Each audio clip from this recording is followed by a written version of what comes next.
Yes, welcome to class again. Tonight we'll be looking at the topic working capital management, which is the part B of the syllabus. And under this section of the syllabus, we are required to look at the nature, elements, and importance of working capital. That we should be able to describe the nature of working capital and identify its elements. What is the makeup of working capital?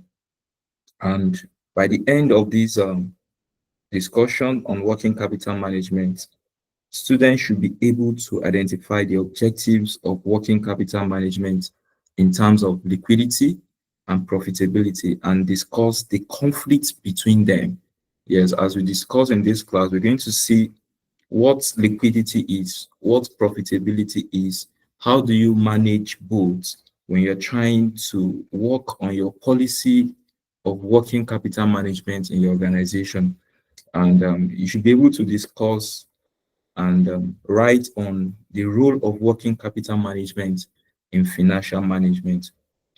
The part two of this working capital management issue is talking about we being able to explain cash operating cycle, and we should also be able to explain and apply relevant accounting ratios such as current ratio, such as quick ratio, and inventory turnover ratio, average collection period, average payable period, and sales revenue, net working capital ratio, and the rest of it. Then we should be able to discuss and apply and evaluate the use of relevant techniques in managing inventory, which include economic order quantity, just-in-time techniques, and we should be able to discuss and apply and evaluate the use of relevant techniques in managing account receivables, which include assessing credit worthiness, collecting amounts owing, offering early settlement discounts, using factoring and invoicing discounting. We should be able to discuss and apply the use of relevant techniques in managing accounts payable, including using trade credit effectively, and also evaluate the benefits of early settlement and bulk purchase discounts. And likewise, we should be able to talk about how we can prepare cash flow forecasts to determine future cash shortages or surpluses. We should be able to know and assess the benefits of centralized treasury management and cash control. And we should be able to identify cash management models such as the Baumel model and the Miller-Orr model and short-term investments. And lastly, under working capital management, we should be able to determine and calculate the level of working capital investment in current assets and discuss the key factors determining this level. We should know the length of working capital cycle and terms of trade, an organization policy on the level of investment in current assets, the industry in which the organization operates, to be able to evaluate and discuss key factors in determining working capital funding strategies, including the distinction between permanent and fluctuating current assets and the relative cost and risks of short-term and long-term finance, the matching principle and the relative cost and benefit of aggressive, conservative, and matching funding policies. All this is the makeup of part B of the syllabus. So we're going to look at a fragment of it this evening. Then by next week weekend, or yes, this week weekend, we'll be able to go far. Yes, by within the space of 3 classes, we should be able to conclude everything on this part B within the space of 3 classes. Yes, should be able to conclude everything on working capital management so that we'll be able to cover up in good time. Yes, working capital management. Working capital management. This topic is in performance management, Yes, just a brief of it was discussed in the PM study pack. Yes, in performance management study pack. And so there is no much I will say about it anyway. But those that have accounting background in your university level, HND level, when you do financial management as a course, you would have learned about this topic, working capital management. Now, when we talk about working capital management refers to the process by which a business manages its short-term assets and liabilities to ensure it operates efficiently and can meet its short-term obligations. And when we talk about short-term assets and short-term liabilities, what we are referring to is current assets, current liabilities. And what is the makeup of current assets? The makeup of current assets include cash, closing inventory, that is closing stock, account receivable. Another word for account receivable is what? Debtors. Debtors. Yes. And when we talk about current liabilities, we are talking about accounts payable, that is your creditors, those you are owing, those you are indebted to, accounts payable, short-term loans, accrued expenses. These are short-term assets and short-term liabilities. Now, based on the slide, I put forth that working capital may be described as the difference between current assets and current liability. Sometimes students confuse this with current ratio. You know, current ratio is current assets divided by current liability. Or working capital is current assets less current liability. So it is the amount required for day-to-day running of a business. That is working capital. From the word, from the name, you'll be able to infer the meaning that what you need for your day-to-day operations is termed as your working capital. So working capital management now, when we talk about the management of working capital, what does that entail? This represents the efficient management of each component of current assets and current liabilities. And as I've said earlier on, that the components of current assets include your inventory, your account receivable, your cash, your prepayment, your accounts payable, and so on. They are the components of current assets and current liabilities. So in order to ensure that the liquidity of a company at all time is in existence, in order to ensure that an organization is liquid, is having fund, is having money to finance its day-to-day operation, there is need for proper working capital management policy in an organization. You should have a policy that once my stock is at the reorder level, I should begin to make order. Once my stock is at the reorder level, this should be what we are to do in the organization. Once my cash is at certain limits, this should be my plan as an organization. So the primary purpose of working capital management is to ensure the company always maintains sufficient cash flow to meet its short-term operating costs and short-term debt obligations. So the objective of working capital management is to ensure liquidity. To ensure liquidity. What do I mean by liquidity? It is the ability of an organization to maintain enough cash flow to meet its daily operational needs.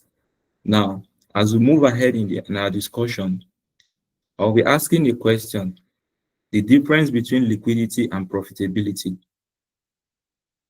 And also, another objective of working capital management is to optimize profitability. That is to avoid excess idle resources while minimizing finance costs.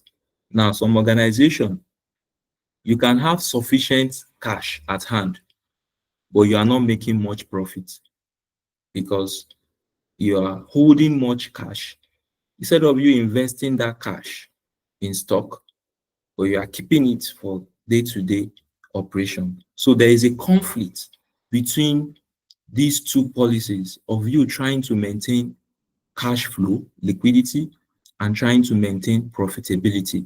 So there is a conflict. So organization most times are faced with a choice.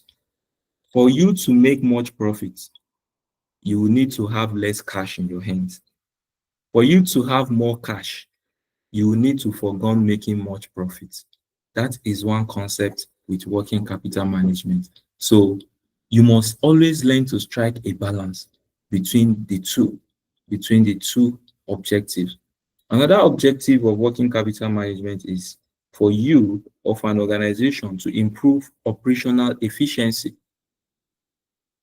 because for you to be able to meet up with the demand of your clients, with the demand of your customers, you must have certain policies that will ensure that you procure inventories, you procure goods as at when necessary, you produce as at when necessary. Because when you begin to tell your customers that you're out of stock, they tend to look for alternative and you tend to lose customers. So to improve efficiency, there's need for proper working capital management policy for us to have enough cash to restock our warehouse, for us to have enough cash to settle our creditors, and so on and so forth. And also, working capital management is necessary to minimize the risk of insolvency.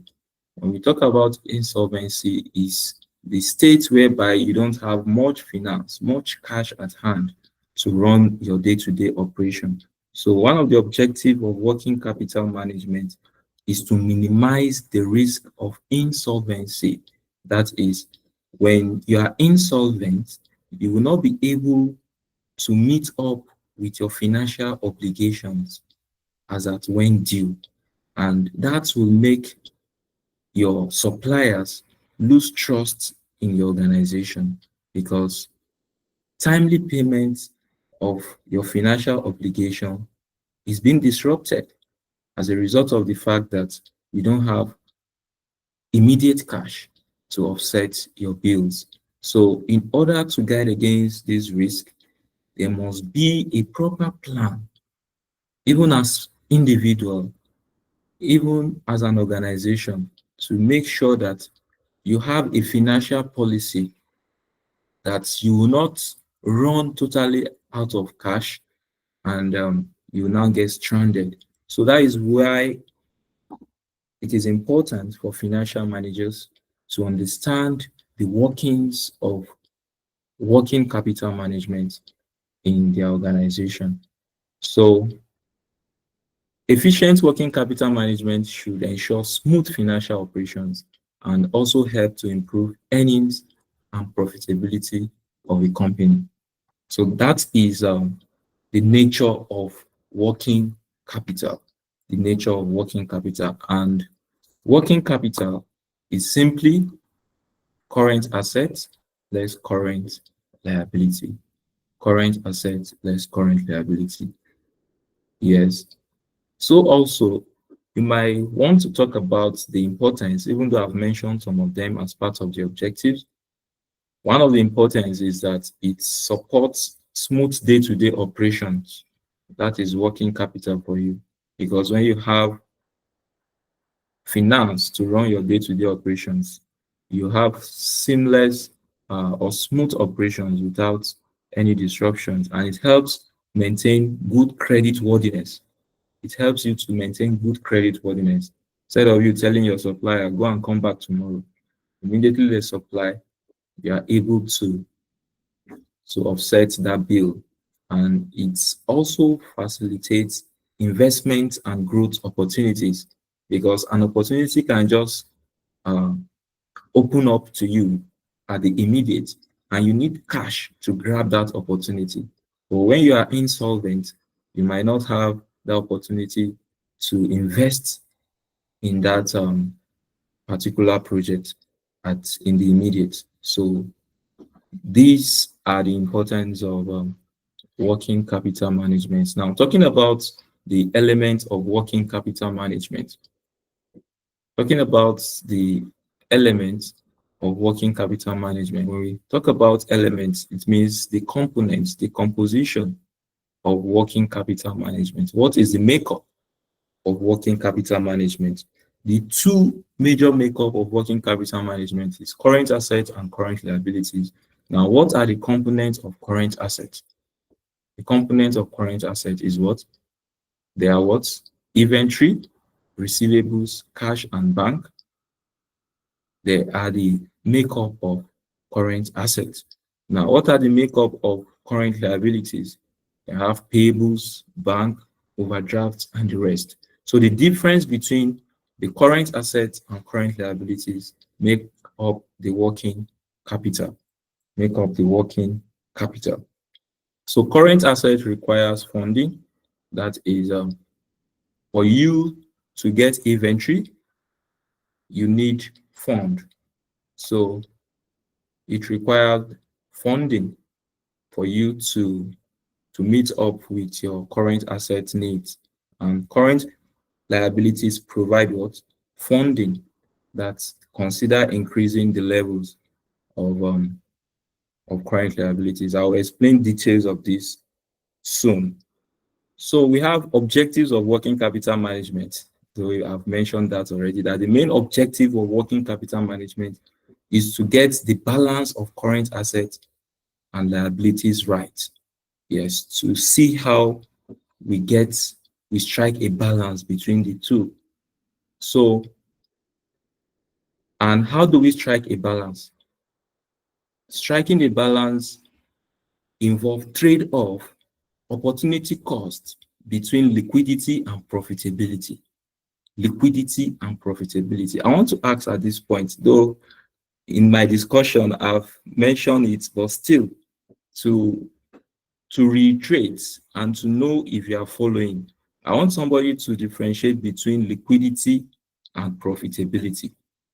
Yes, liquidity and profitability. I will still speak much more about it, but let me just hear from you. Liquidity and profitability. Difference.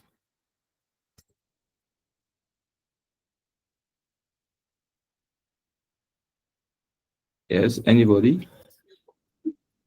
Liquidity is the ability for of a company or to convert its short-term assets quickly into cash. Okay.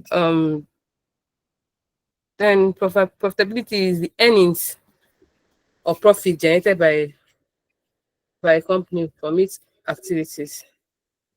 Yes, so that is it. So liquidity is the ability of an organization to meet its short-term obligations.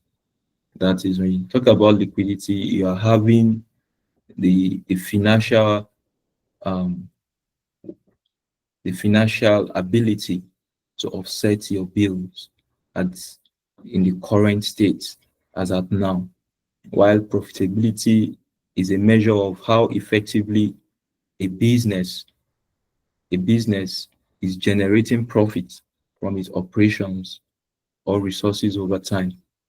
So when we talk about liquidity and profitability, how do we strike a balance? This statement means that when a business decides how much to invest in working capital, it must balance two competing objectives. What are these two competing objectives? It's liquidity. When we talk about liquidity, we're talking about cash flow, which is essential for business survival. And we are also talking about profitability, which involve earnings or returns. So when you want to strike a balance between liquidity and profitability, you must look at the following. In the light of liquidity, liquidity will entail you or an organization investing more in working capital. investing more in working capital. How do you invest more? You invest more by holding more inventory. You hold in more inventory and grant longer credit terms or keeping more cash. Because when you hold more cash, it means you are ready for survival. So when you hold more inventory, you grant longer credit terms or you keep more cash, this will improve your liquidity. So liquidity ensures that the business can pay its bills on time and handle emergencies in order to avoid financial distress. That is liquidity. And how do you enhance liquidity? Is by you having more cash under your current assets. Your cash at bank, cash at hand should be more. You can give longer credit terms. You can have more inventory. So when you tie up funds in working capital, it means you have less money is available for profitable investment. Once you tie up your money in working capital, you tie up your money in stock, you give longer credit terms, it means you won't have much money to make profits because you are tying down your fund and you are keeping your cash in the bank. You are keeping your cash at hand. You are not allowing that cash to translate into investments that will yield more profit for you. So, talking about profitability, profitability is you investing less in working capital. Investing less in working capital. Because when you invest less in working capital, you release cash for more profitable activities like expansion, paying off of debt, or investing in high returns projects. So for you to make profit, you must make investment. But for you to have more cash at hand, you don't need to make investment. You are tying up your cash either in stock, either at bank at hand, or by giving longer credit terms to your debtors. But for you to make profit, you must loosen up your cash. You must invest in order for you to get return. So it's a decision, it's an opportunity cost you have to make, either to have more liquidity or to make profit. So when you make profitability, when profitability is your objective, this will reduce what? Liquidity, leading to risks like stock outs, delayed customer payments, because you don't have cash. When suppliers supply you, you don't have money to pay in the immediate. And this is not a good thing for a business. So what is the trade-off now? The opportunity cost. In summary, the trade-off is this. A high working capital means safer operation, but lower returns. Some of these things, we can put them down. I don't have them in my slide. Let me see. I don't think I didn't put such things in my slide. Okay.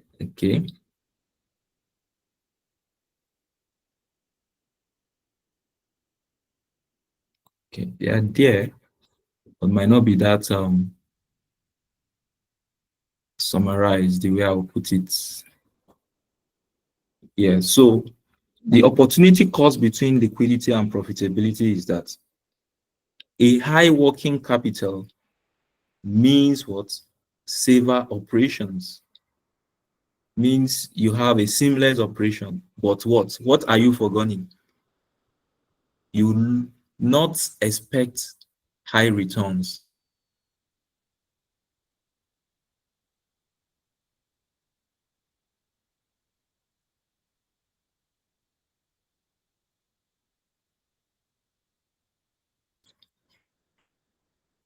An investment that will give you higher returns.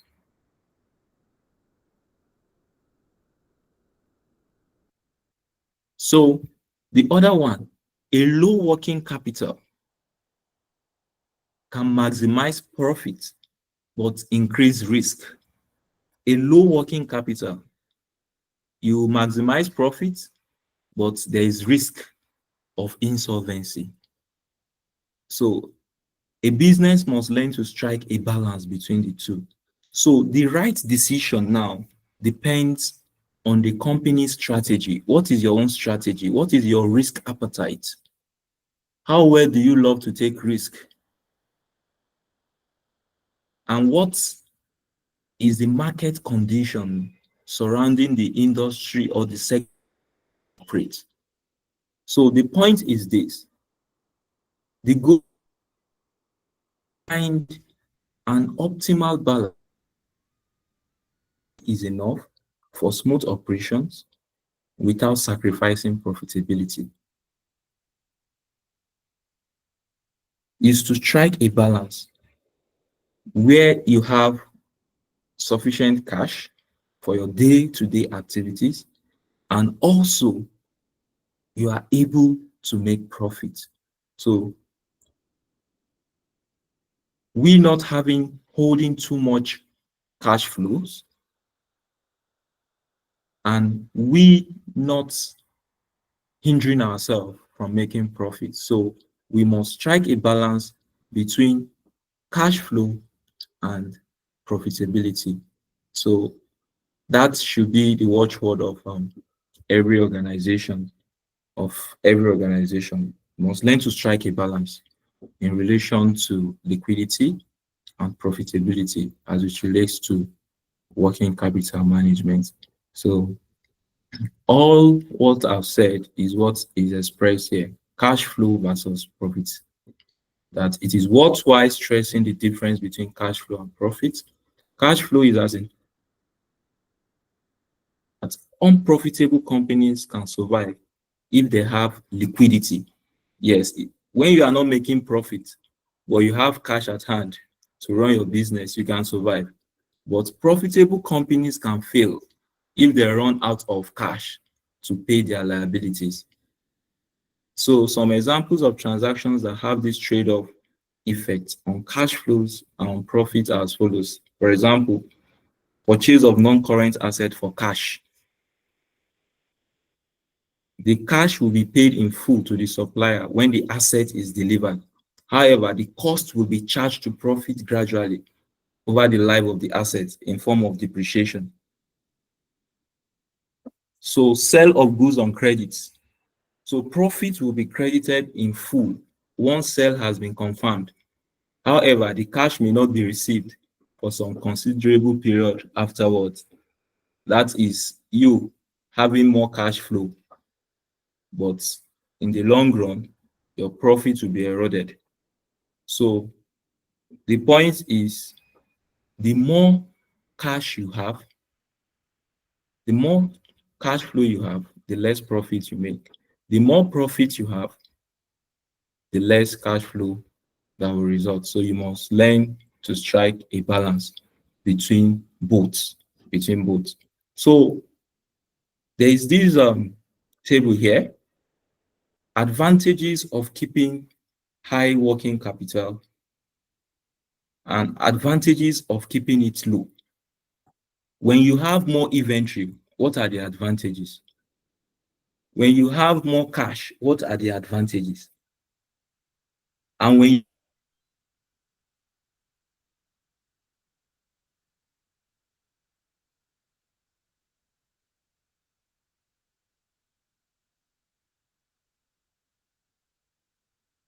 that this is a chart to show that when you have more inventory, let me ask at this point, what are the possible possible benefits? When you have more stock, what are the possible benefits? Can anybody speak to that? When you have more stock, what are the possible benefits?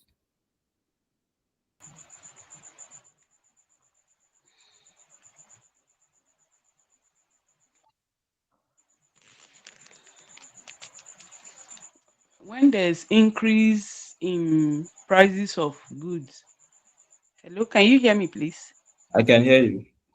When there's increase in the prices of goods, it will increase your profit too, because you have more stock, you have more goods in stock. So if there's a price increase in the market, you're already making profit. That is one Okay. of the benefits. Yes, sir. All right. Thank you. All right. So let me just speak to that. So keeping inventory high. One of the Yeah, that's benefits. okay. All right, speak up, man. I just want to add to what he has just said. Yes, man. Hello? Yes, I can hear you, man. Hello? Oh, Yes, okay, we okay, can hear okay. you. Keeping stock. Okay, keeping stock instead of keeping cash, it can reduce a lot of shortages and a potential quantity discount from the supplier. All right, man. There can be sort of a reduction of risks. Yes, man. Yes. Thank you very much. So advantages advantages of keeping working capital high or low. There are various benefits of keeping working capital high or low. Now, the components of working capital entails your current asset and your current liability. So what are those things that make up your current asset? Number one, inventory.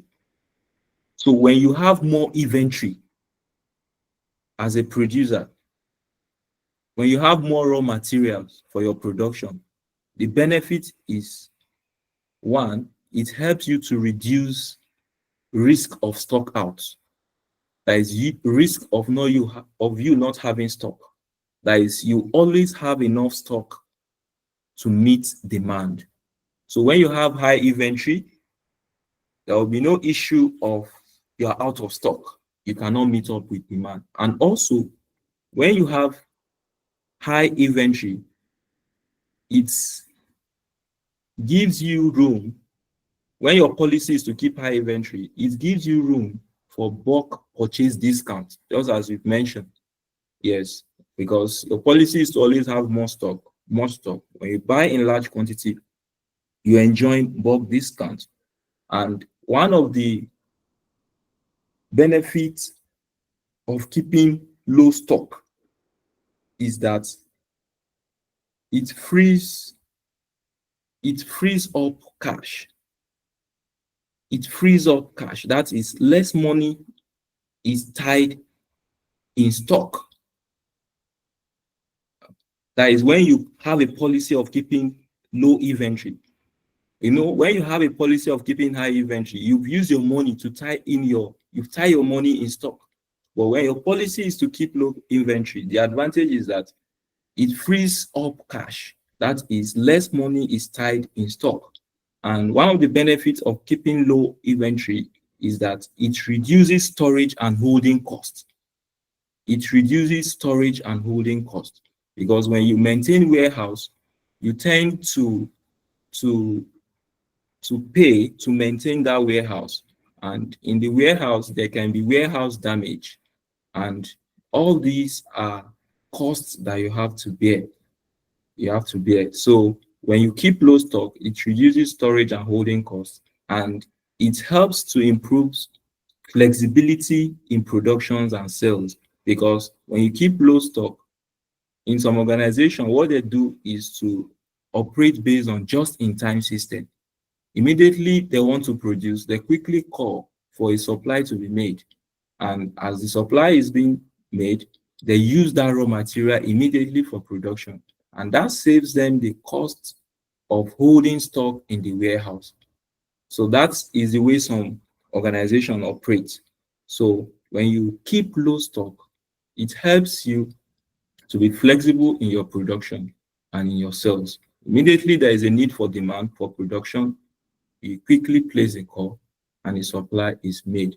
So another point is receivables. Receivables. When you keep receivable high, it means you like to give credit to customers. When your receivable period is high, is long, people know that once they buy from you till the next 3 months before they will pay, they will always run to you. So keeping it high attract customer who prefer to buy on credit, and it can boost your sales and profitability, because when you know this man will not pay you on time, you can add that effect of holding your money. You can build in certain costs in what he will pay you back, because he's tying down your cash over time. So the price will be high because he's not paying in at the immediate. So it can boost your sales and profitability. Now, one of the benefits of keeping receivables low is that less cash is tied up in receivables. When you keep it low, what do I mean by keeping it low? When you buy goods from me, you have to pay in the next 1 week. Instead of you holding my cash over time, you pay me at the immediate in the next 1 week. So when you keep receivable low, you tie less cash in receivables. And one more thing, when you keep receivable low, it lowers the risk of what? Bad debt. What is bad debt? Bad debt. Yes, we are accountants here. Irrecoverable debt. Yes, bad debt is irrecoverable debt. So, there is risk when somebody is holding your money for over time. Anything can happen. So, when you keep receivable low, it lowers the risk of what? Bad debt. Bad debt. And when you keep receivable low, it reduces credit control and collection cost. When somebody is owing you, you are paying to call every time, buying a charge card, going for visits to recover your money. All these involve costs. But when you keep receivable low, it reduces credit control and collection costs. So these are some of the benefits of keeping it high and low. So also talking about cash. When you keep cash high, what is the benefit? One is that it ensures timely payment of bills, because when you have enough cash at hand, you can easily offset any financial obligation on your part. And also, when you keep cash high, it will allow your business to seize unexpected opportunities. When you have money at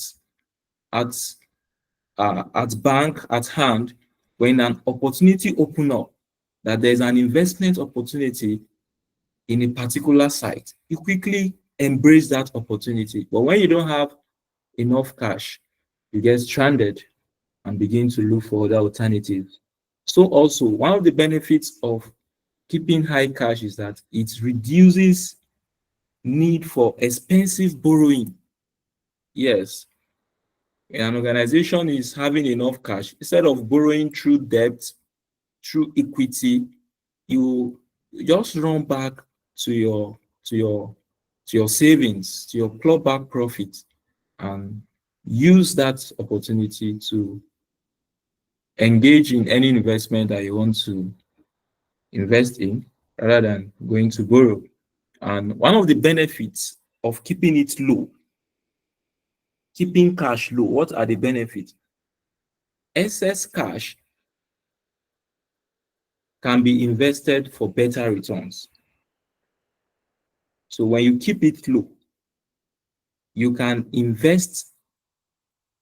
Instead of keeping too much in your hand, invest that excess cash and it will result in what? In returns, in profits. But when you keep it in your hands, sometimes anything can erode that money. Inflation can catch up with it. So when you keep it low, it helps an organization to avoid making the company a takeover target. Because when you are insolvent, when you don't have money, one thing that will begin to come to the management is that let's merge. Let there be a reorganization. Let there be a restructuring. Let there be a takeover of this organization by a bigger one. Because you don't have cash to keep running. You need working capital to keep surviving as a business. So to avoid making the company a takeover target from being cash rich, there is need for you to keep it low. Yes, to keep it low. So this charts, this diagram on the screen explain all what I'm saying. Yes. So when you look at this item on the screen, you can see inventory plus receivable plus cash make up what? Current assets. Make up current assets. Now, current assets less your trade payables will give you what? Your working capital. Your working capital. Trade payable is a component of what? Is a component of current liabilities. Of current liabilities. So, talking about trade payables, this is you trying to pay your suppliers. Your suppliers have given you goods on credit. It means it's a transaction that you are obligated to pay. So when you keep it high, keeping trade payable high means you delaying the payment of your suppliers. And when you are delaying the payment of your supplier, what you are doing is that you are preserving the company's own cash. Instead of you paying your supplier, you are using that money to turn around your own business at the detriment of the supplier's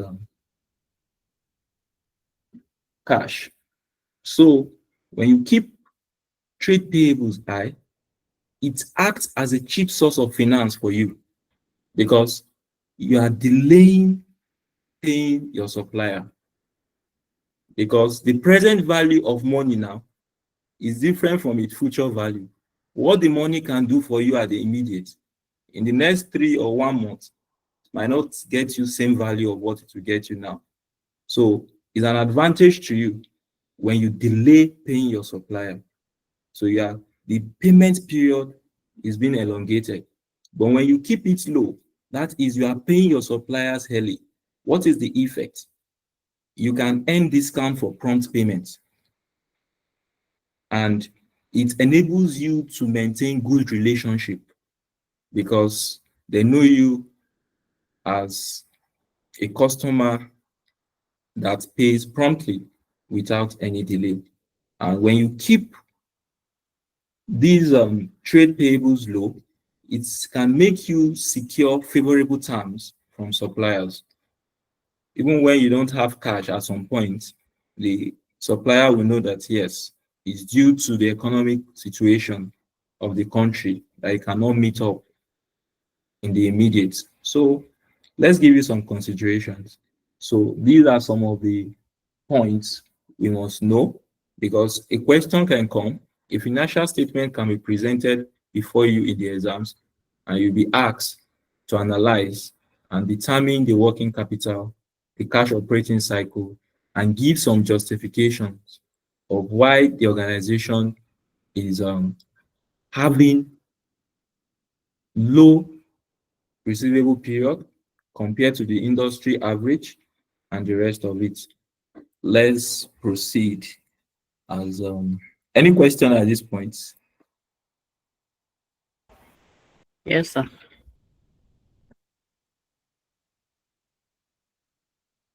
Any question? No, Yes, sir. sir. I have question. All right. My question is how to balance profit and working capital. Yes, it's a function of an organization policy. Based on your operations over time, you should have a policy in written that once my cash is at this point, my cash at hand is at this point, I shouldn't use that cash in any form of activity again. Once my stock is at this point, I should quickly place order. So it depends on the organization. What's based on your operations over time, based on trend, you should be able to set up a policy for yourself to strike a balance between liquidity and profitability. How much of my cash should I reinvest? How much of my cash should I keep for day-to-day running of my business? Like in most organizations, there is interest given to offices for their monthly transaction. So based on their operations over time, they can adjudge that in a month, 100,000 should be sufficient for your office, for running your office. Based on trend, they can adjudge that the director's office should be able to use 200,000 to run their office within that month. So based on that, every organization, based on their objective, based on their operations over time, should be able to sit down and come up with a policy that will enable them make profits and likewise still have cash to always run their business and to meet immediate cash need of the organization. So what is applicable to your organization might not be applicable to me, depending on the sector in which we operate and depending on our cash base. So, but as a financial manager, you must know that there is need for you to have a policy, a working capital management policy that will enhance the operation of your business as a going concern over time. Is that fine now? Okay, yes, sir. Thank you. Yes, policies regarding working capital management. Policies regarding working capital management. We have various policies. Yes, we have aggressive versus conservative approach. Aggressive versus conservative approach. Now, a firm choosing to have a lower level of working capital than rivals is said to have an aggressive approach, whereas a firm with higher level of working capital has a conservative approach. What do we mean by this? An aggressive approach will result in lower working capital funding costs and a higher risk, while a conservative approach will result in higher working capital funding costs and a lower risk. What this implies is that the approach you choose, the policy you choose, as I've just mentioned earlier on, are you going in an aggressive way or in a conservative way as an organization? So when you choose to go with the aggressive approach, what happens? What happens when you choose to go with aggressive approach? It means that you will have what? Higher level of working capital. So a firm choosing to have a lower level of working capital than rivals will have aggressive approach. That is, when you choose the aggressive approach, you keep low working capital, because you want to make more profits. So you need to reinvest your cash in investment to make profit. But when you tend to go with a conservative approach, what will you do? You have what? A higher working capital, because you are trying to keep more cash. So you are trading off your profits, the profit you have to make, the returns you have to make. You are trading it off for you to have more cash, more liquidity. So, So sorry, sorry to cut you short. Is working capital, is the element of working capital alone in current asset? Is it just cash? I believe it's not just cash. no, we mentioned other items, inventory. Okay. See Now, them. I know inventory is among. So if you say inventory is part of it also, that means you said how will I even put it now? Okay, if the company invests its cash in having a higher inventory, it will also turn out to be a higher working capital, because inventory is part of non-current assets. So how do we marry that with the higher the working capital, the lower the profit? Because with more inventory, you have more profit. Like, okay, let me say the cash is being turned over. Let's say a company, as they are selling, they are investing it into more goods, and the goods is as the goods is coming, people are buying it, and is translating to more profit. I Now, don't know if you understand my question. yes, I get your point. That is that is that your concept will come up in cash operating cycle. Cash operating cycle. But at this point now, when you have more inventory,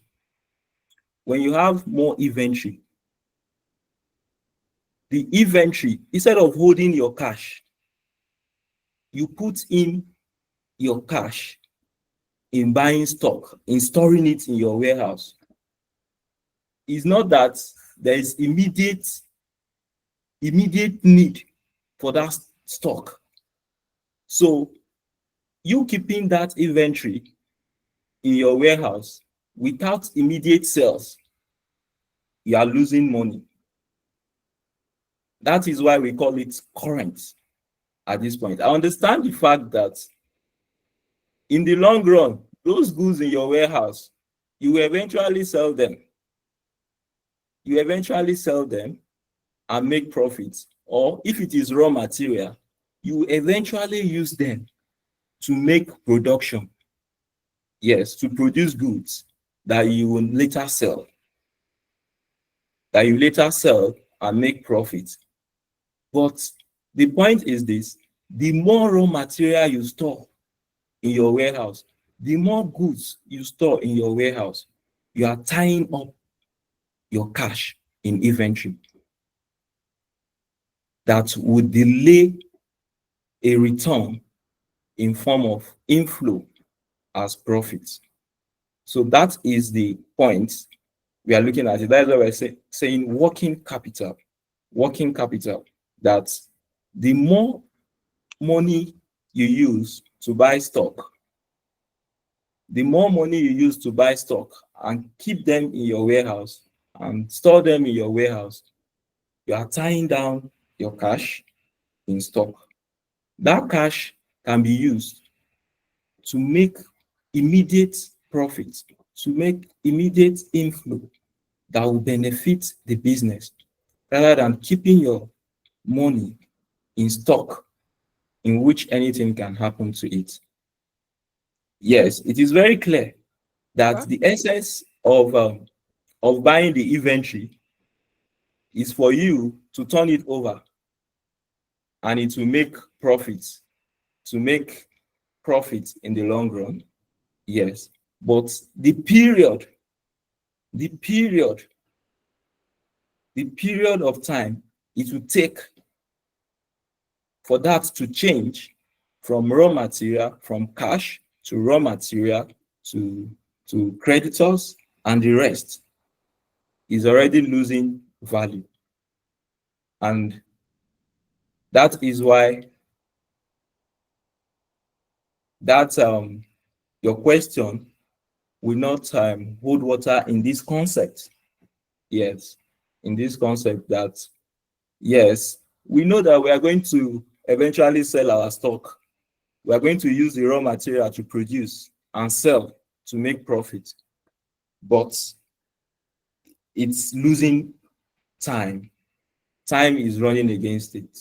And it's eventually not meet up with the concept of working capital. Excuse me, sir. Yes, ma'am. Your theory can work in a stable economy, but the other one, Chidima is saying, it will work, it will increase profits when there's inflation. So it depends on the side you're coming from. Both of you are correct, sir. Depends on your arguments. Presently, if you have, if you're producing, I produce some things. If I had some raw materials in stock, the price is fluctuating, I'll be making more profit. But because I don't keep raw materials in stock, I do just in time method of, how would I put it? Is it just in time method? Yes. Yes. So because of the exchange rate, it affects us. But if I have these raw materials in stock, I'll make more profit. So it depends on where you're coming from. In your own situation, if the economy is stable, it's favorable. But if it's not stable, it's not favorable. Thank you, sir. All right, thank you. Chidima. Tokpe. We're in the same school of thought with Chidima. Tanuka. All right. As well. So inventory, when you put your fund in inventory, in the concept of working capital management, you are tying down your cash in inventory. And when there is immediate need for cash, an organization might be stranded because the stock is piled up and it cannot be easily transformed into cash to meet immediate need. And that can be a problem, and it will not result into quick returns for the organization in the light of working capital management. Let's proceed. Now, there's the concept of over-capitalization and working capital. Over-capitalization and working capital. So if there is excessive inventories, accounts receivable and cash, and very few accounts payable, there will be an overinvestment by the company in current assets. And working capital will be excessive, and the company will be overcapitalized. So this is also a point that an organization have to take note, even when trying to set up their policies, that in relation to our stock level, our reorder level, our economic order quantity, our account receivable, our accounts payable, how should we strike a balance in order not to overinvest in our current assets? So, Sorry, come again, sir. Sorry, please, come again, sir. so talking about overcapitalization,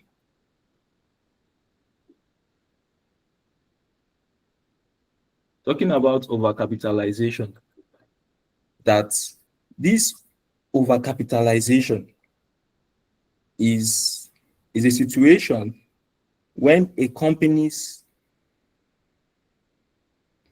capital in current asset is high.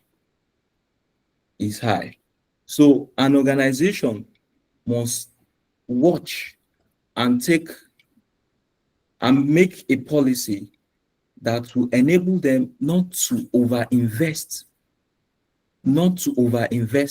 in current assets. Because when you overinvest, how will you overinvest in current assets? You can overinvest in current assets by giving your debtors too much time for them to keep your money. You can overinvest in current assets by buying too much stock because you are foreseeing price increase. You are now buying too much stock that will take you for the next 6 months. You are keeping too much raw material that will take you for the next 6 months. Not looking at the cash balance, the cash that you need to run your business within that period. And you doing that, you might not even get sales that will be favorable to you to run your business. You might not get sales that will be favorable to you, that will make you to even get profits that you will use for your day-to-day running of your business. So over-capitalization and working capital, there must be a balance between both. So if there are excessive inventories and account receivables and cash and very few account payable, there will be an over investment by the company in current assets. So when you put too much money in inventory, when you give your debtors too much time frame, your accounts receivable period, your accounts payable period is too short, all these can affect a business and it might affect the day-to-day operation of a business. So as a financial manager, when you find yourself in this situation, you must be able to study and read the financial statements of the organization and see debtors collection period, creditors payment period, all this, inventories turnover period, all this. Is it favorable to the organization? Is it affecting our liquidity? We must be able to strike a balance, and this should form the basis of setting up a policy by an organization. Now, there is a concept of overtrading. What is overtrading? Overtrading.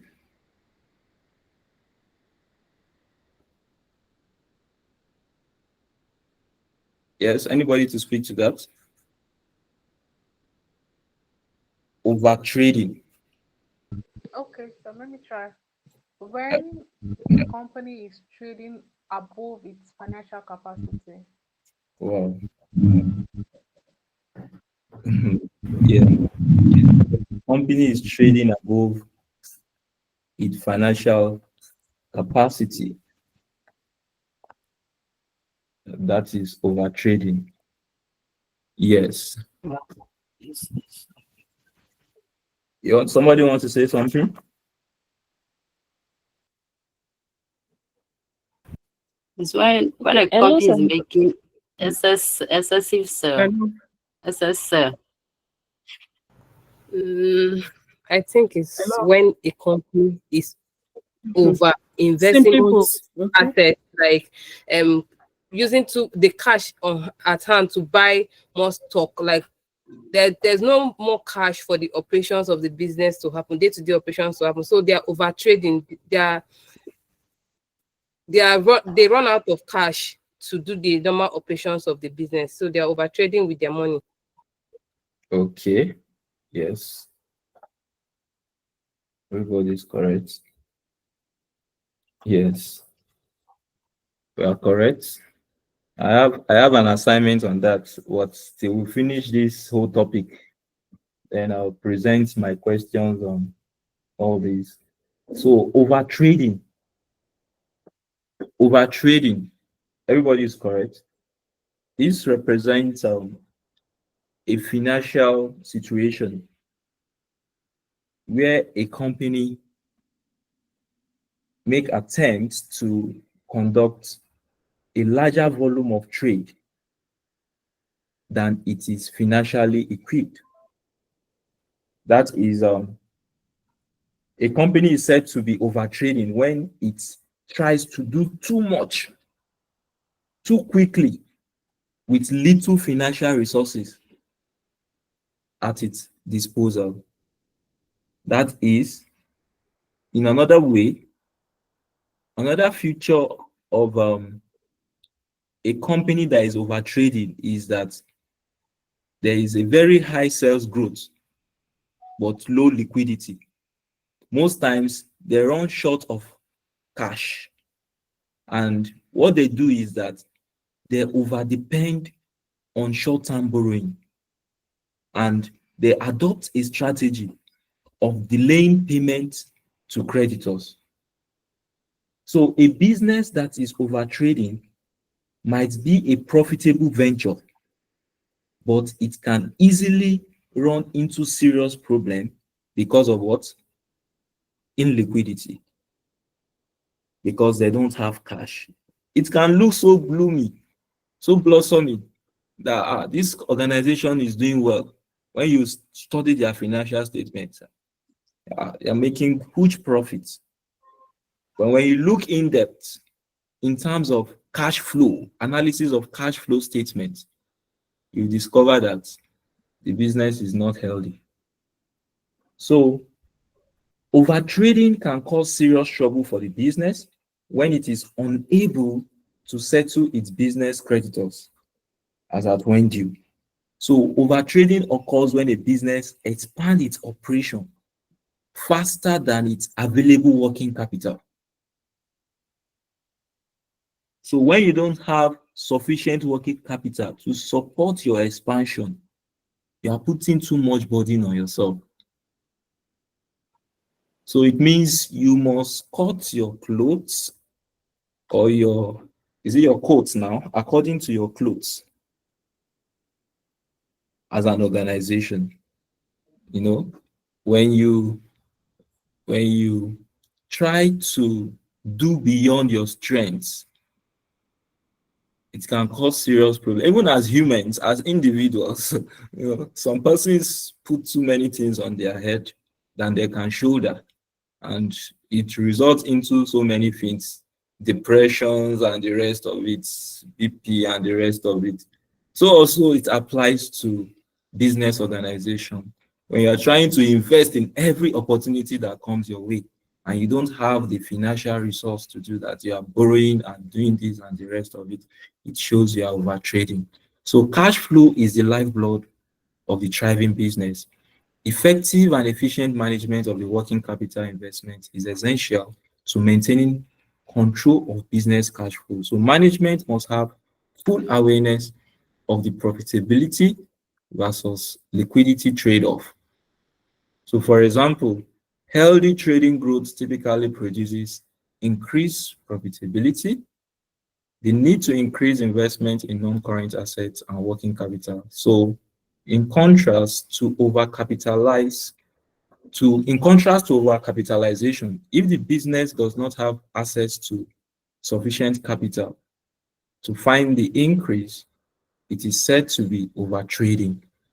And this can cause serious trouble for the business as it is unable to pay its business creditors. So in the exam, you might be expected to diagnose overtrading from information given about a company. And you should look out for the following. You'll be given 2 years financial statements. So you'll be asked, you are now a doctor, financial doctor, diagnose, analyze, and tell us, is this business healthy? What are you looking out for? in that financial statement. You know, the financial statement is now your patient. You are the doctor. You have to analyze, what are you looking out for? You look out at the revenue. Have there been any rapid increase from 2023 to 2024 based on revenue? You must be able to analyze, what is the ratio of change? Yes. You must also be able to look out for, have there been any increase in the values of the working capital days, particularly receivables and payables? All this you must be able to analyze. So when you can read the financial statements of your clients and tell them this is what is happening in relation to their working capital, and they'll be able to make necessary adjustments where they are not getting it right. So question can come in the light of a financial statement. Maybe I'll forward a question. Maybe you go and look at it and play with it. In the next class, we'll solve on financial statements. There's a question in the material I'm using related to this. Yes. And there are some questions that have been tested in SFM in relation to this. I'll forward those questions after we've treated this topic. Yes, so that's because I can go and pick those questions again and come and test us with it in FM. Since FM is a reduction of SFM to skills level. So please, we're going to treat a question where we analyze financial statements, looking at all the ratios that are necessary. Though we're going to see a little bit of those calculations in this class. So let's see what we can do very fast. Yes, cash operating cycle. Cash operating cycle. When we talk about cash operating cycle, is a cycle that shows how your cash changes from being cash to stock, how your cash change from being cash to stock, from stock to debtors, from debtors to cash again. So the cash operating cycle, it measures the time it takes for a business to convert cash invested in inventory and other inputs into cash received from sales. The cash you have now, you invest it in inventory. Inventory can be in form of raw material. You know, we have three types of stocks. Three types of stocks. When you try to analyze stock, we have stock of raw material. We have stock of finished goods. We have stock of what? Work in progress. Yes, those are the three types of stocks. When scholars are trying to analyze that. So now you can invest your cash in raw materials. When you invest in raw material, that raw material, you convert it into finished goods. That finished goods move from being finished goods to customers' hands. Customer will not just collect that good and tell you goodbye. They will give you something in return, and that will be cash or transfer to your bank. So the cash operating cycle looks at the time in which the cash you invest in inventory change hands, change forms in different ways and become cash received from sales. So what cash operating cycle does is that it reflects how efficiently a company manages its working capital. How well do you manage your working capital? That is cash operating cycle. Based on the slide, I said Cash operating cycle, otherwise known as working capital cycle, yes, is described as the length of time between when cash is paid to acquire raw materials and when cash is finally received from debtors through sales. So it is the length of time between the company's outlay on raw materials, wages, and other expenditures, and the inflow of cash from sale of goods. So the longer the cycle, the longer capital is tied up without earning a return on it. So the longer it takes for your investment in inventory to come back to you in form of cash, it means your money is being tied up for a very long time, which can be very detrimental to the health of a business. So there is various formulas we need to use to compute the cash operating cycle. This is just a show of it, how it occurs from cash, payment of suppliers who give you your inventory. Your inventory is the raw materials. The raw materials, when it is processed and it's not completely processed, work in progress. The work in progress results into finished goods. Finished goods, when it is given out to your customers, it becomes receivables. From receivables, it transforms to cash. Cash, it moves, it revolves around like that. So this is showing the cash operating cycle of a business. Showing the cash operating cycle of a business. Now, the working capital cycle can be calculated using the following formulas.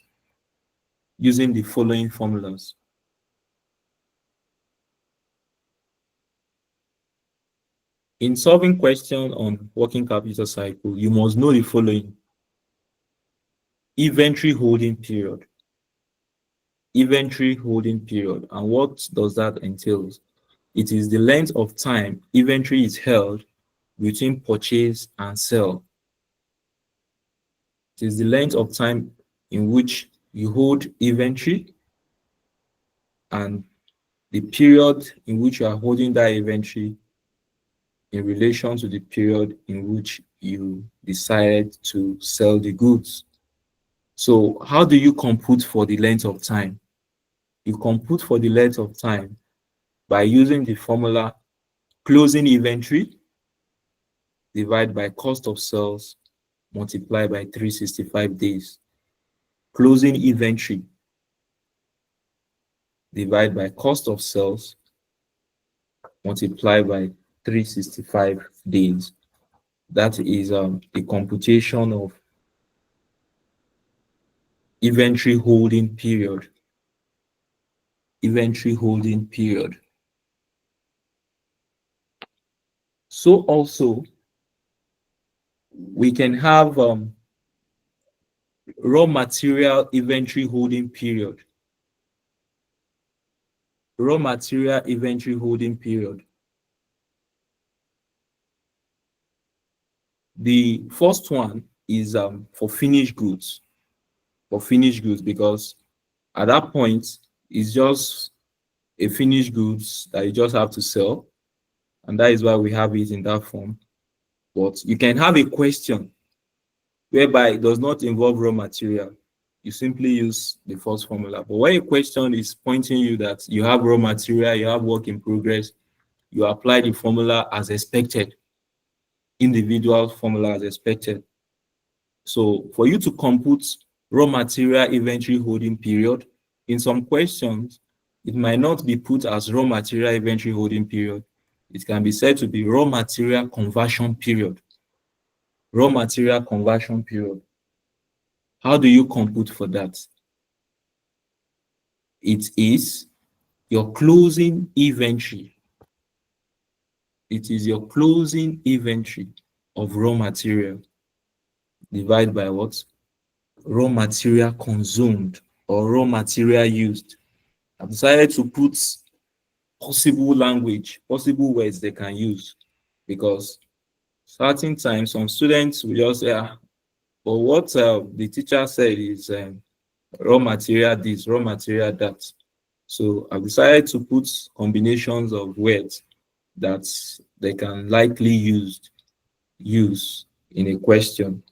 So for you to solve for raw material inventory holding period, which is the number of days inventory is held in store before going into production, for you to know the period, it is your closing inventory of raw materials divided by what? Raw material consumed or material usage multiplied by what? 365 days. Multiplied by 365 days. And there is a note there. Where usage cannot be calculated, purchases should be used. Take note of that, please. Where the usage is not given in the question and you're asked to compute for raw material inventory holding period, in place of raw material consumed or material usage, you should use the value of raw material purchased in your calculation. Take note of that. So also, you can be asked to compute for work in progress holding period, work in progress holding period, or work in progress conversion period.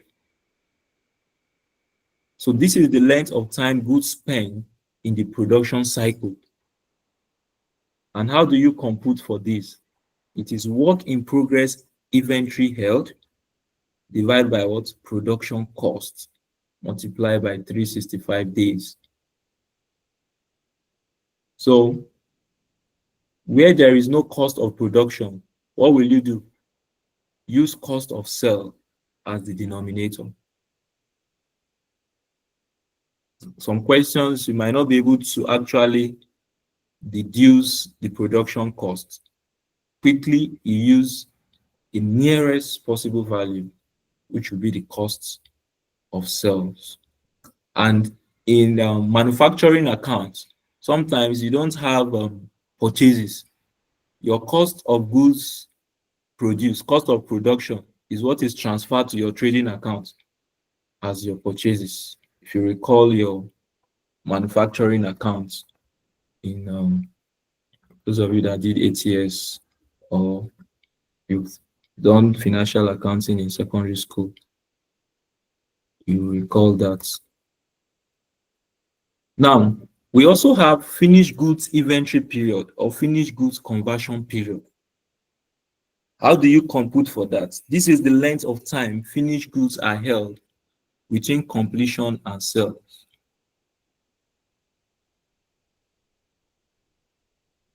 So this is similar to that first one. I think I just decided to write it in that form. Finished goods inventory period, finished goods conversion period. This is the length of time finished goods are held between completion and sale. And the formula is what? Closing finished inventory divided by cost of sales multiplied by 365 days.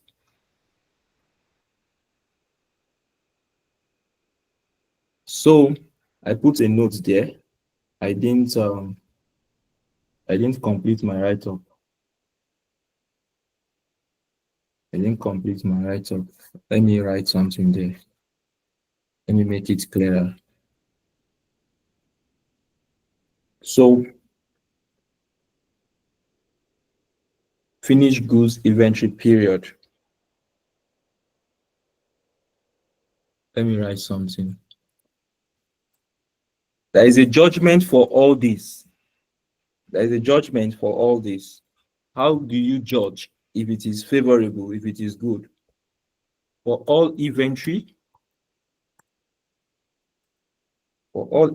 period ratios,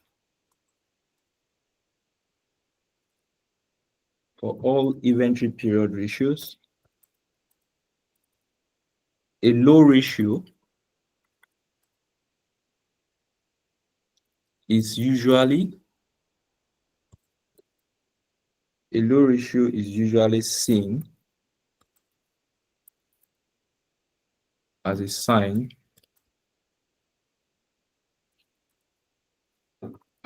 of good working capital.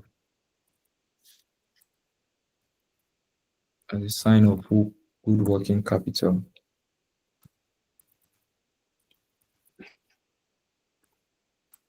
So it is very expensive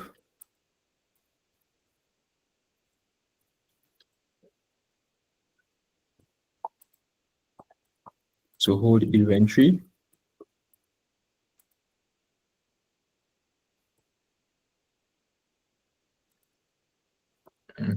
So it's minimum inventory.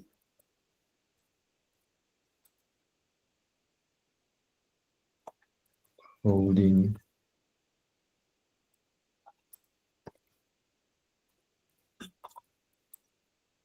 usually points to good practice. So as we solve a question, I'm going to lay emphasis on the rules that we need to know. So trade receivables days or debtors conversion period. Some questions we put it as trade receivable collection period, trade receivable days, like that. So trade receivable days, debtors conversion period. This is the number of days credit is given to customers. And how do you determine the days? Based on the data given, it is receivables divided by credit sales, or debtors divided by credit sales multiplied by 365 days. So, receivable has to do with goods you give out on credit. So the ratio between the value, the debtor's value, and the credit sales in your statement multiplied by 365 days will give you the period. Yes, the period in days. So you look out for your debtors, you look out for the credit sales in the question, you look for the ratio multiplied by 365 days. You have your trade receivable days or debtors conversion period. So also you have your trade payable days. Trade payable days. Payable is related to what? Payable is related Current to what? liabilities. Yes, Current current liabilities. liabilities. Yes, current liabilities. So it's related to credit transactions. You buying goods on credit from someone. That is the period you have to pay your supplier. So trade payable days or creditors payment period. This other one is what? Is termed as what? Sometimes is trade or debtors collection period. Collection. While this is payable, can be creditors payable period. Let's take note of that. Trade payable days or creditors payment period. So this is the number of days credit is taken from suppliers, and it is calculated as what? Trade payables or creditors divided by credit purchase multiplied by 365 days. When you do that, you get your trade payable days in that order. So when you are able to determine all those values, you can now use your results to compute for your cash operating cycle. So for a manufacturing business, the cash operating cycle will be calculated as what? This is the format. This is the format to compute for your cash operating cycle. It is your raw material holding period less payables payment period plus what? Work in progress holding period plus finished goods holding period plus receivable collection period. Your result will give you what? The cash operating cycle. Now, where it is not a manufacturing business, for a wholesale or retail business, there will be no raw materials or work in progress holding period. And the cycle will simplify as what? To be inventory holding period, less payable payment period, plus receivable collection period. You have your cash operating cycle. It is all your current assets less your current liability. The components of your current assets, you add them together, you less your current liability. The element of current liability here is your payable payment period. So once you do that, you get your operating cycle, cash operating cycle. So the cycle may be measured in days, weeks, or months, and it is advisable when answering an exam question to use the measure used in the question. Yes, it might not give you in days, it might give you in year, depending. So follow the question, allow the question to lead you in the right path. So this is an example. This is an example that a very simple one, that ESCO has the following figures from its most recent accounts. Receivable, $4 million. Trade payables, 2 million. Inventory, 4.3. Sales, in brackets, 80% on credit. It means out of 30,000 or 30 million, 80% of the sales is on credit. The remaining 20% is on cash basis. Material purchases, all on credit. Cost of sales, 25 million. Required. Calculate the relevant working capital ratios. Round your answers to the nearest day. So how are we to go about this? What are the possible ratios do you think we can compute from this information given? Just look at it. What are the possible ratios do you think we can compute? Any idea? Possible ratios. Receivable.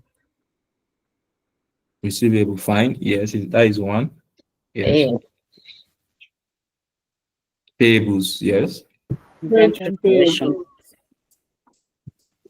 Inventory holding period. Yes, very fine. Eventually, so I think based on those, based on this question, I think we can actually compute for 3, if I'm not mistaken. Yes, we can actually compute for 3. So let's just do the computations so that I believe, let me go back to the question. You can screenshot so that you can give me the values.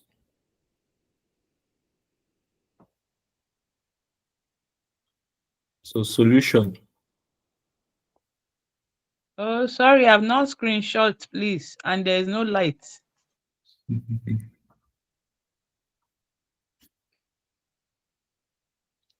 Thank you, sir. Done.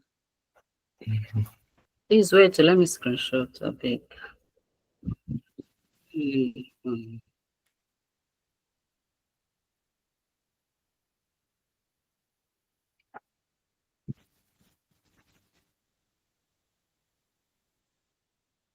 Yeah, thank you.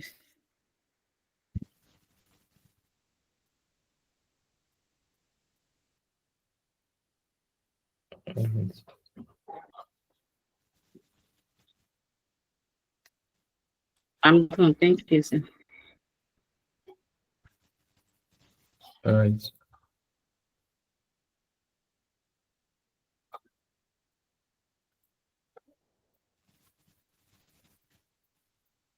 So first, we'll compute for our inventory holding period. Inventory holding period. And the formula is what?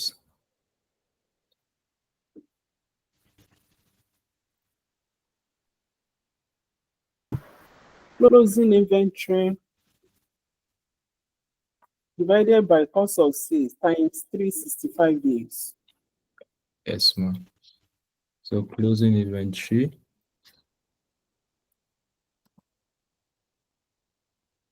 divided by cost of sales multiplied by 3. So from the question, The closing inventory is what?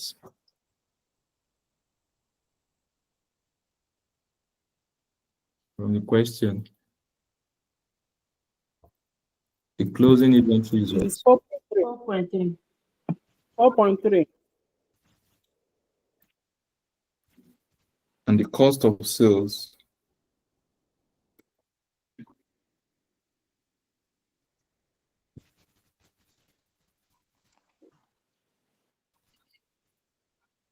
$25. So when you do this computation, the result will be what? 0.172. In relation to 365 days. 26 days. 62.78. 62.7. Calculate the 62 relevant. days, 78 hours. 62. Okay, calculate the relevant working capital ratio and your answer to the nearest day. 63 days. 63 days. 63 days.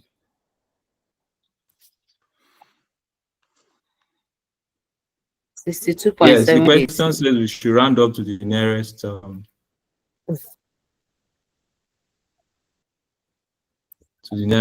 day. So that is why we are making it 16.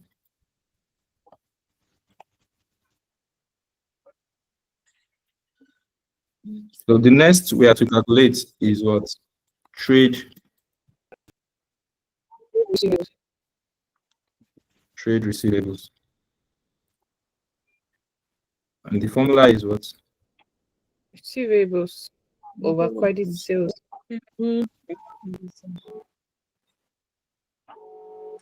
Times 365 days.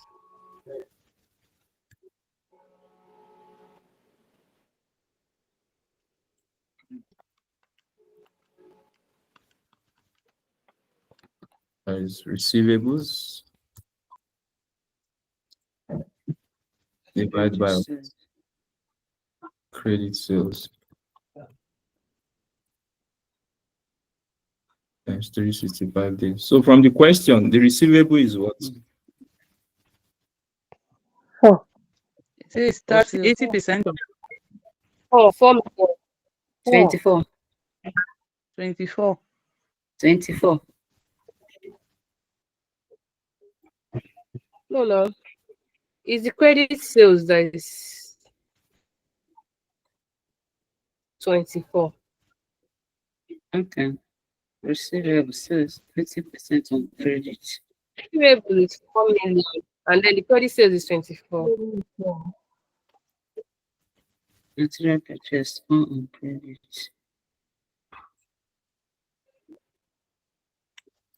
Sales.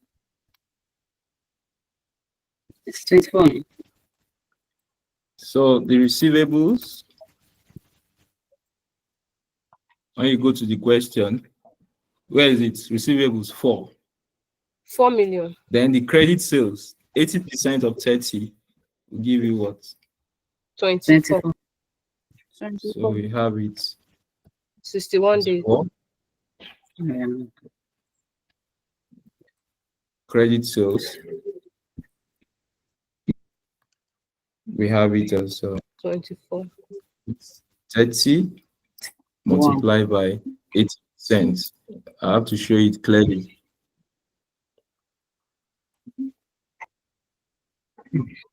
So that's then the result will be what? 61 days. 61 days. And the next is trade payables. Trade payables. And the formula is what? Payables over purchase.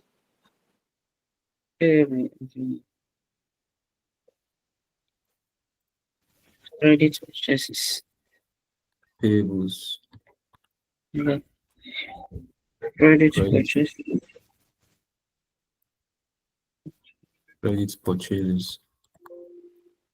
So when you substitute into this, you have what? $2 over $18 times 365 days. What's 1 days? So you have it as 2 divided by 18. 41 days. So we have it as 41 days.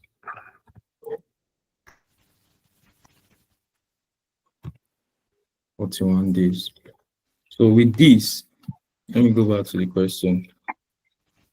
Okay, we don't have let's see. Yeah, no cost of, okay, it's cost of sales here. So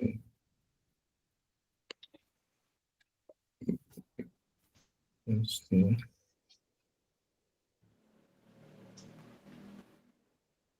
Okay, inventory is that. So with these now, we can compute for our cash operating cycle. Our cash operating cycle.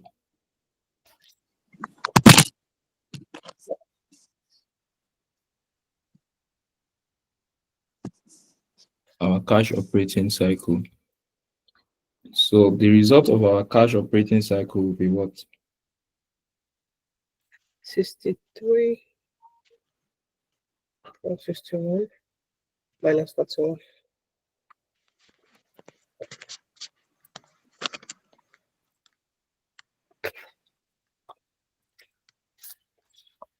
$20.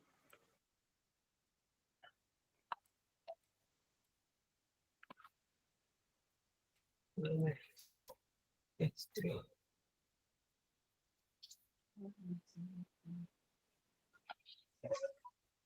So inventory days is what? 63 days.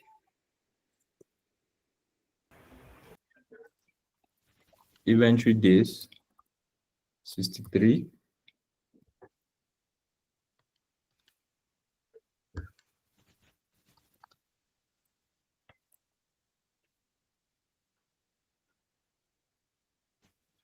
Receivable days is what? 61 days. Receivable days 61. Then trade payable days 41 days.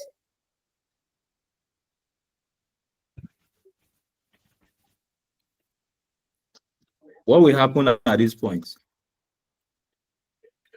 Subtract. Let's see. 83 days. And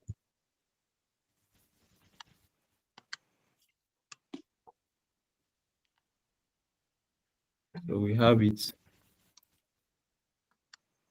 as length of cash operating cycle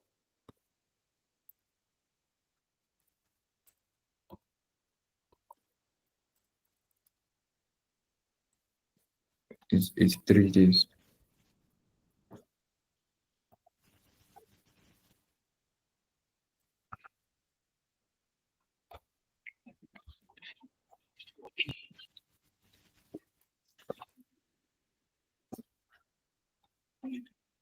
So what is the interpretation of this now? Somebody should interpret.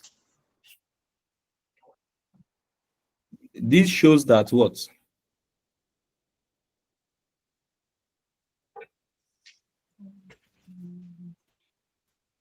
You know, beyond getting the result, you should be able to tell us, I'm a novice. You are the financial manager. Let me understand as a layman.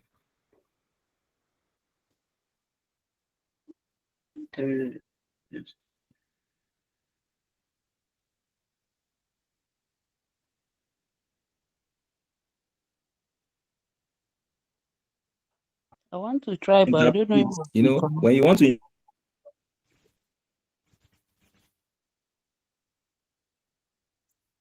It means that from the period of purchases, yes,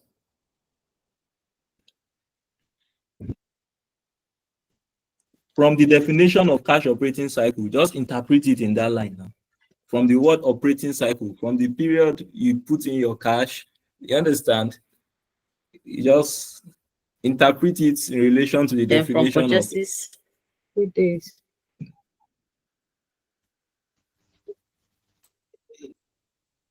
uh,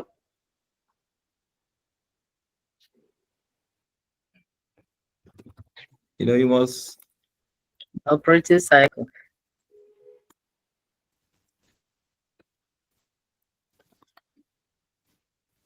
your network was breaking, but this is it. In the exams, From the period you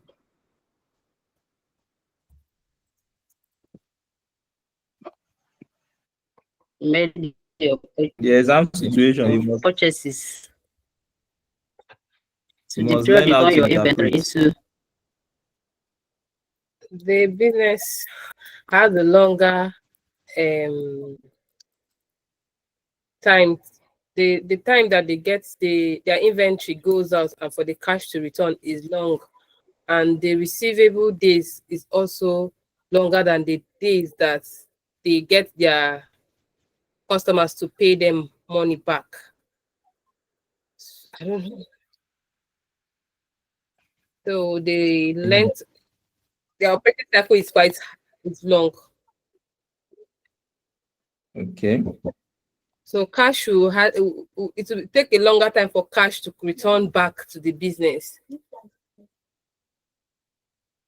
Okay. Yes. Yes. So yes, that is it. That is it. Let me just put a little word here. The cash operating cycle shows that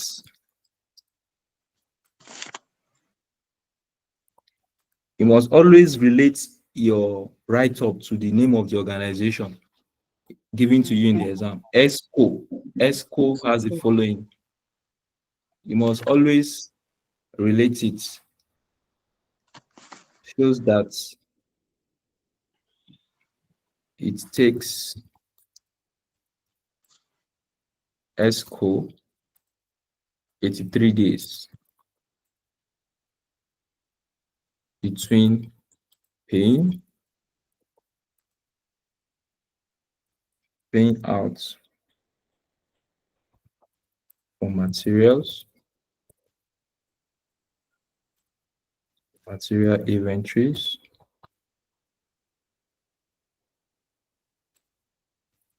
and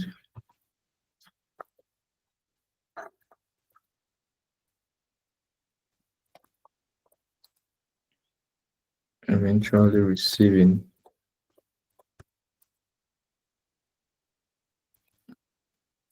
cash back from customers.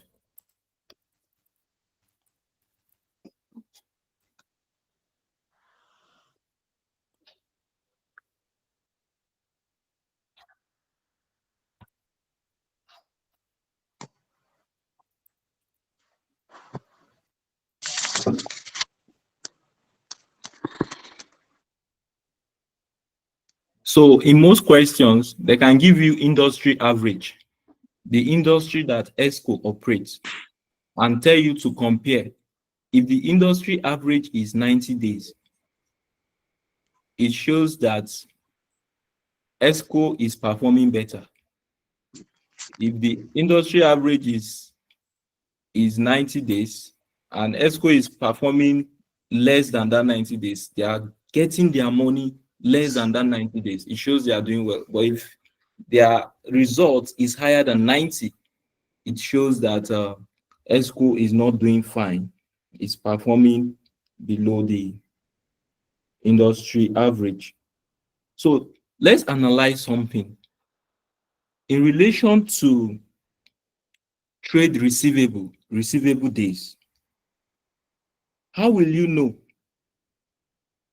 that what is the benefit of a longer period to a company? Is it better off for we to have a shorter receivable days or a longer receivable days? You must be able to interpret.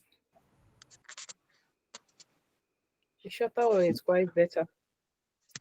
In terms of receivable days, right? Yes, receivable days. So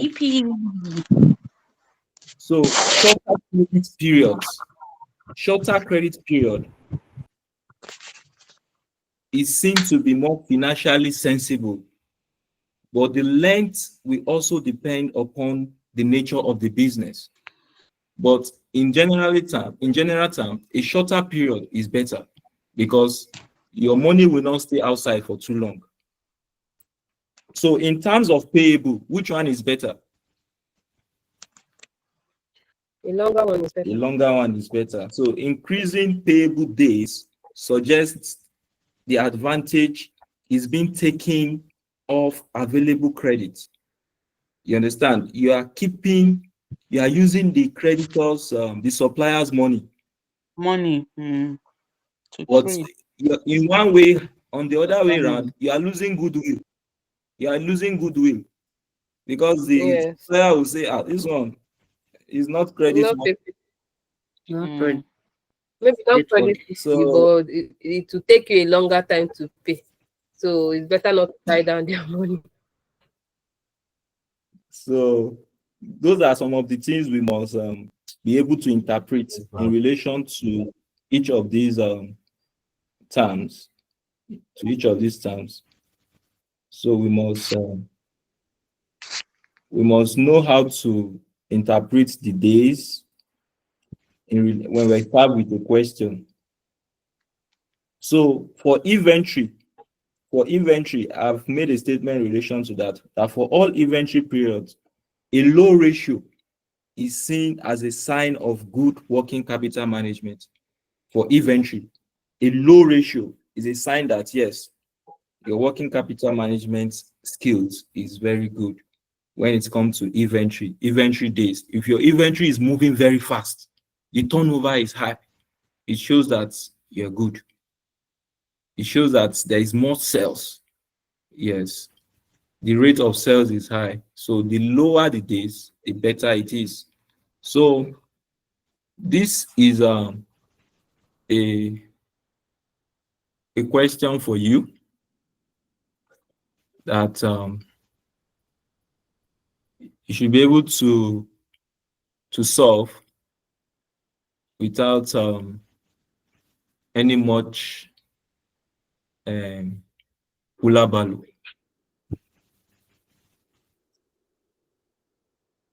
So it's a very straightforward one. So you can just try to solve maybe before you go to bed or early morning tomorrow, whichever is convenient for you. So we'll bring the class to a close at this point. Hope everybody is fine. Yes, sir. Yes. Yeah, fine. Thank you, sir. Thank you, sir. So you can just try and stop and enter the platform. Thank you, sir.